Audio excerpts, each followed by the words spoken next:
दर्शकों, इस वक्त हम मौजूद है इटाला विधानसभा के अंदर। हमारे साथ मौजूद है भारतीय जनता पार्टी के समाज सेवी नेता, मैं बात करूं नरेंद्र ठाकुर जी के पास में मौजूद हूं। इस वक्त हम बात करेंगे आज नरेंद्र ठाकुर जी। सबसे पहले लाखों हजार दर्शक हमारे देख रहे हैं, सबसे पहले एक बार आप अपना परिचय दें। जय श्री राम। सबसे पहले एबीपी न्यूज चैनल को धन्यवाद, शुक्रिया, स्वागत, अभिनंदन, जो कि मुझे 2 शब्द कहने का मौका दिए। धन्यवाद। धन्यवाद। मैं बात करूंगा, सबसे पहले मैं बात करूंगा दिल्ली के कुछ खास मुद्दों पर चर्चा करूंगा। सबसे पहले मैं आज बात करूंगा जो भारतीय जनता पार्टी ने चुनाव वादे में अपने कहा था हर महिला को 2500 रुपए दिया जाएगा।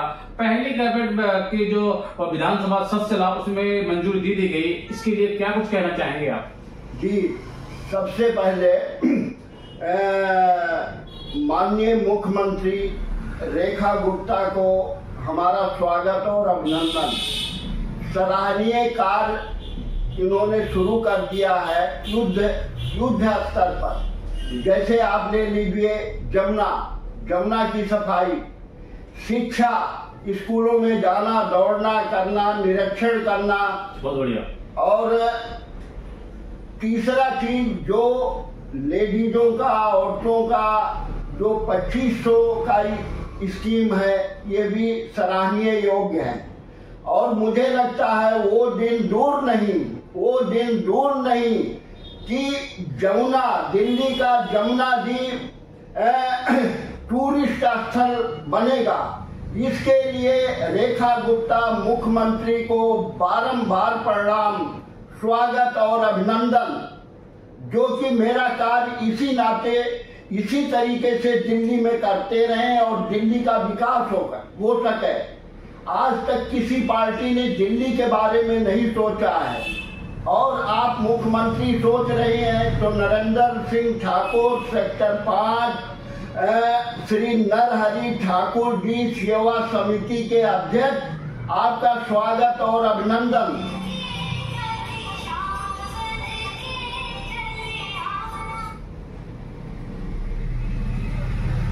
जी, मैं आज बात करूंगा जिस तरीके से रेखा गुप्ता जी मैं बात करूं दिल्ली की पहली एक ऐसी सीएम है जिन्होंने खुद, मैं बात करूं जो है स्कूलों में जाकर के मुआयना कर रही है, स्कूलों में जाकर के खुद जांच कर रही है किस तरीके शौचालय की सुविधाएं हैं, बच्चों के शिक्षा के ऊपर भी देख रही, ध्यान दे रही हो, तो ये भी देख रही है पानी आ रहा है कि नहीं आ रहा है। क्या कुछ कहना चाहेंगे दिल्ली की नई सीएम रेखा गुप्ता जी के बारे में? बहुत उम्मीदें हैं। पढ़ी लिखी लेडीज रेखा गुप्ता हमारा दिल्ली का विकास करेंगे। जैसे कहा है, होनहार बिरोन के होठ चिकन पाक, पेड़ का फल कैसे होता है तो उसके पत्ते से पता लग जाता है। ठीक उसी तरीके से मेरी बहन रेखा गुप्ता ज्यादा से ज्यादा दिल्ली का विकास करेगी और अपने कार्यों में युद्ध स्तर से जुड़ी हुई है, विकास के लिए युद्ध स्तर पर जुड़ी हुई है। इसके लिए रेखा गुप्ता जी को धन्यवाद। मैं आज बात करूंगा जिस तरीके से विधानसभा चुनाव का बिल्कुल खत्म हुआ और विधानसभा चुनाव में भारतीय जनता पार्टी की पूर्ण बहुमत की सरकार बनी। अब मैं देख पा रहा हूं जैसे कि इतनी स्पीड से काम हो रहा है। मैं बात करूं तो लोकल ट्रेन के तरीके से पहले आम आदमी पार्टी दिल्ली के अंदर काम कर रही थी, लेकिन अब मैं बात करूं दिल्ली के अंदर, अगर मैं बात करूं तो क्या कुछ आप कहेंगे? मुझे तो दिख रहा है कि बुलेट ट्रेन तरीके से काम होगा, लेकिन मैं एक पत्रकार अगर मैं कहूंगा तो ये सही नहीं होगा। तो आप क्या कहेंगे? नरेंद्र ठाकुर जी, मैं आपसे जानना चाहता हूँ, दिल्ली में जो विकास हो रहा है, क्या जो है विकास अब बुलेट ट्रेन के तरीके से होगा? जी, सबसे पहले मैंने पिछले वीडियो में आपका इंटरव्यू आपने मेरा लिया और हमने कहा था कि जिस तरीके से नदियां अपना तेज बहाव करती हैं, कहीं वो नदी रुकता नहीं, ब्रेक नहीं होता। सूरज जिस तरीके से प्रकाश देती है, बहन रेखा गुप्ता दिल्ली की मुख्यमंत्री का इसी तरीके से विकास करेंगे। विश्वास नहीं, मुझे भरोसा है, यहाँ की जनता को भरोसा है। नरेंद्र ठाकुर जी, मैं जानना चाहता हूँ, लाखों हजारों हमारे दर्शक देख रहे हैं, ये भी जानना चाहते हैं, जिस तरीके से भारतीय जनता पार्टी ने चुनावी वादे अपने घोषणा में कहा था होली और दिवाली पर 2 सिलेंडर फ्री दिया जाएगा, तो अब जो मैं बात करूं, होली के त्योहार बिल्कुल करीब है, तो होली के त्योहार पर वो सिलेंडर फ्री दिया जाएगा।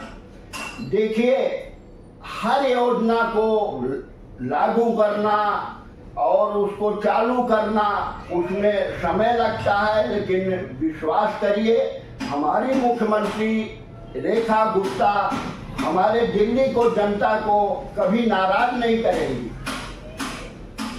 मैं आज बात करूंगा आपसे कुछ खास मुद्दों पर। आम आदमी पार्टी 10 से 12 साल के अंदर दिल्ली की मैं बात करूं तो दिल्ली में आई थी, अन्ना आंदोलन के नाम पर आई थी।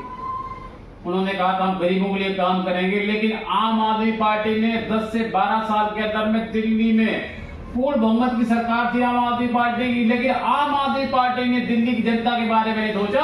दिल्ली की जनता को शराब के नशे में ढकेल दिया, जिनको अपनी महिलाओं को मां मानते हैं, अपनी बहन मानते हैं, अपना बेटा मानते हैं, तो क्या उनके साथ खिलवाड़ नहीं किया, उनके जान के साथ खिलवाड़ नहीं किया? मैं आम आदमी पार्टी के मुखिया श्री अरविंद केजरीवाल जी से जानना चाहता हूं, और देश की सारी जनता भी जानना चाहती है, दिल्ली की सारी जनता जानना चाहती है कि आपने क्या देश के लोगों के साथ, दिल्ली के लोगों के साथ खिलवाड़ नहीं किया? दारू एक फ्री देकर बहुत खिलवाड़ किए हैं, अव्यवस्था का इन्होंने भंग किया है। समाज सुधारना क्या बिगाड़ने का काम अरविंद केजरीवाल ने किया है, जिसका नुकसान इनको पता लग गया है कि इनका कितना बुरी तरह मतलब नुकसान होगा, और हुआ नुकसान। इन्होंने ऐसा विकास का कोई काम नहीं किया। हम लोगों ने मुख्यमंत्री बनाया था, इनसे काफी उम्मीदें थी, काफी उम्मीद थी कि ये दिल्ली को विकसित करेंगे, लेकिन केजरीवाल उसमें नाकाम रहे। दूसरी बात, केजरीवाल जी को जी शब्द आपको नहीं बोलना चाहिए, क्योंकि आपके कर्म अच्छे नहीं है। जी शब्द इस नाते बोल रहे हैं कि हमारे माता पिता जी सभ्यता और संस्कार दिए हैं, सर झुका करके चलना, कोई अशब्द कहे मुस्कुरा करके निकल जाना, इस नाते। और दूसरी बात, अरविंद केजरीवाल से हमारा निवेदन है कि जो इन्होंने बिहारी के बारे में इन्होंने अपमानजनक बात की है, वो ठीक नहीं है। इन्होंने कहा कि बिहार के लोग आते हैं और 500 रुपए में हम जो है 5 लाख का इलाज करा देते हैं। तो मैं कहूँगा, खबरदार, आप मुख्यमंत्री थे, आप अपना सम्मान बरकरार रखिए। ये जिसका बिहार का नाम आप ले रहे हैं, ये अन्नदाता है। क्या उनके बारे में आपको मालूम है वो कौन है? वो अन्नदाता है, हम लोगों को अन्न देते हैं। अपने खेतों में, अपने जमीन में वो रात दिन मेहनत करते हैं। यहाँ तक गर्मी में खेतों में छाया नहीं होता, एसी नहीं होता, पंखा नहीं होता है। वो अपने पसीने से खेत को सींचते हैं और 6 महीने तक वो परिश्रम करते हैं, पसीना बहाते हैं। जब अनाज तैयार हो जाता है, उसको बेच करके वो अपने लड़के को IAS और ऑफिसर बनाते हैं। तो ये शब्द आपका उचित नहीं है, अनुचित है। वही IAS IPS ऑफिसर बन करके देश की सेवा कर रहे हैं। और दूसरा मैं आपको और समझा दूं, उत्तर प्रदेश और बिहार 70% दिल्ली की आबादी है, और इस तरीके से अगर आप इंसल्ट करेंगे तो आपका 22 सीट खतरे में है। बिहार और उत्तर प्रदेश की जनता जिसको चाहेगी, सरकार की सत्ता उसी की बनेगी। खबरदार ऐसा शब्द मत निकालना, नहीं तो अगले चुनाव में आपको इसका भारी नुकसान सहना पड़ेगा और 22 सीट हमारे पार्टी भारतीय बीजेपी की होगी। नरेंद्र ठाकुर जी, आपने जो ये सवाल कहा है, सवाल पे बहुत सी खास बात मुझे याद आ गई। क्या सीएम अरविंद केजरीवाल जी को ये 22 सीटें भी मिलनी मुश्किल हो जाएंगी अगर इस तरीके से भाषा देंगे? बिल्कुल, इस तरह अगर हमारी जनता को अपमानित करेंगे तो तोहफे में इनको 22 सीट गंवाना पड़ेगा। सुधर जाइए आप, किसी को आप अपमान नहीं कर सकते। बिल्कुल, अपमान करने का आपका कोई हक नहीं है। गरीब का भी एक इज्जत और सम्मान होता है। और आपको ये भी नहीं मालूम है, बिहार और उत्तर प्रदेश बलिया जिला ऐसा है, जयप्रकाश नारायण जी ने अंग्रेजों को भगाया है। पहला बिगुल, पहला क्रांति उत्तर प्रदेश और बिहार के लोगों ने किया है। और तुम इंसल्ट करते हो, 5 लाख देकर एहसान किए हो। वो 5 लाख रुपए किसके हैं? जनता का पैसे है, तुमने एहसान नहीं किया। खबरदार ऐसा शब्द मत निकालना, बर्दाश्त नहीं है पब्लिक को। तो दर्शकों, इस मैं आपको सीधी तस्वीर दिखा रहा हूँ। हमारे साथ मौजूद है भारतीय जनता पार्टी के समाज सेवी नेता नरेंद्र ठाकुर जी। इन्होंने आम आदमी पार्टी पर जमकर निशाना साधा। उन्होंने आम आदमी पार्टी से अरविंद केजरीवाल को आड़े हाथ लेते हुआ कहा, उन्होंने आम आदमी पार्टी जनता को बदनाम करेगी, जनता के ऊपर कोई आरोप लगाएगी, चाहे उत्तर प्रदेश के लोग हो चाहे बिहार के लोग हो, तो जनता इनको माफ नहीं करेगी। और जो 22 की 22 सीटें दिल्ली के अंदर है, वो 22 की 22 सीटों का हमें भोगना पड़ेगा, उससे हाथ धोना पड़ेगा। जी नरेंद्र जी, और क्या कहना चाहेंगे आप? बिल्कुल ठीक है, ऐसी टिप्पणियां उनको नहीं करना चाहिए, बहुत गलत बात है, ऐसा नहीं होना चाहिए। चलिए ये टॉपिक खत्म करते हुए, मेरी आवाज जनता की आवाज है और मैं माननीय जगदम्बिका पाल जी के बारे में बोलना चाहता हूँ। जगदम्बिका पाल, जब मैं 12 नंबर कोठी 3 मूर्ति भवन में जाता था तो वहाँ लान पर जो है काफी लोग रहते थे मिलने के लिए। वहाँ मैं भी जाता था। जब वो रजिस्टर बाहर आता था एंट्री करने के लिए तो मैं भी साइन करता था। जैसे रजिस्टर एंट्री होता था फौरन माननीय जगदम्बिका पाल जी मुझे बुलाते थे और वहाँ मैं जाता था।